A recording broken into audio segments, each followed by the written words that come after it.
Hi friends, എല്ലാവർക്കും നമ്മുടെ ചാനലിലേക്ക് സ്വാഗതം. ഇന്നത്തെ ഒരു വീഡിയോ നമുക്ക് എല്ലാവർക്കും അറിയാം, കഞ്ഞിവെള്ളം നമ്മുടെ മുടിക്ക് നന്നായിട്ട് വളർത്തിയെടുക്കാനായിട്ട് ഹെൽപ്പ് ചെയ്യുന്നതാണ്. അപ്പോൾ അത് കഞ്ഞിവെള്ളം അതുപോലെ തന്നെ ചെറിയ ഉള്ളിയും വെച്ചിട്ടുള്ള ഒരു ജെല്ലാണ് കാണിക്കുന്നത് കേട്ടോ. നമുക്ക് എല്ലാവർക്കും എളുപ്പത്തിൽ ചെയ്യാൻ പറ്റുന്നതാണ്. അതുപോലെ തന്നെ ചെറിയ ഉള്ളി ചിലർക്ക് ഇങ്ങനെ മുടിയിൽ നേരിട്ട് അപ്ലൈ ചെയ്യുമ്പോൾ മുടി കൊഴിച്ചിലുണ്ടാവാറുണ്ട്. എല്ലാവർക്കും അങ്ങനെ പറ്റിയെന്ന് വരില്ല. ചെറിയ ഉള്ളി നല്ലതാണ്, എങ്കിലും അത് ചിലവർക്ക് പറ്റില്ല. അപ്പോൾ ഈ രീതിയിൽ ചെറിയ ഉള്ളിയും കൂടെ ആഡ് ചെയ്തിട്ട് കഞ്ഞിവെള്ളവും കൂടെ ആഡ് ചെയ്തിട്ട് എങ്ങനെയാണ് ഈ ജെല്ല് തയ്യാറാക്കിയെടുക്കുക എന്നുള്ളൊരു വീഡിയോ ചെയ്തിട്ടുണ്ട്. നിങ്ങൾക്ക് കാണണമെന്നുണ്ടെങ്കിൽ ചാനലൊന്ന് കയറി കണ്ടു നോക്കുക കേട്ടോ. വെറുതെ നമ്മൾ കഞ്ഞിവെള്ളം വെറുതെ ഒഴിച്ചു കൊടുക്കുകയാണെങ്കിൽ നമ്മുടെ മുടി വളർത്തിയെടുക്കാനായിട്ട് പറ്റും. പിന്നെ നമ്മൾ ഇതും കൂടെ ആഡ് ചെയ്ത് ചെയ്യുമ്പോൾ കുറച്ചും കൂടെ ഫാസ്റ്റായിട്ട് നമുക്ക് മുടി വളർത്തിയെടുക്കാനായിട്ട് പറ്റും. പെട്ടെന്ന് തന്നെ ചെറിയ മുടി കിളിർക്കാനായിട്ട് ചെറിയ ഉള്ളി നമുക്ക് നല്ലതാണ് മുടിക്ക്.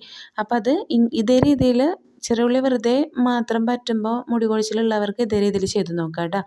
ചെയ്ത് നോക്കിയതിന് ശേഷം നിങ്ങളുടെ അഭിപ്രായങ്ങൾ കമൻറ്റ് ബോക്സിൽ അറിയിക്കുക. മറ്റൊരു വീഡിയോ ആയിട്ട് നമുക്ക് ഇനിയും കാണാം.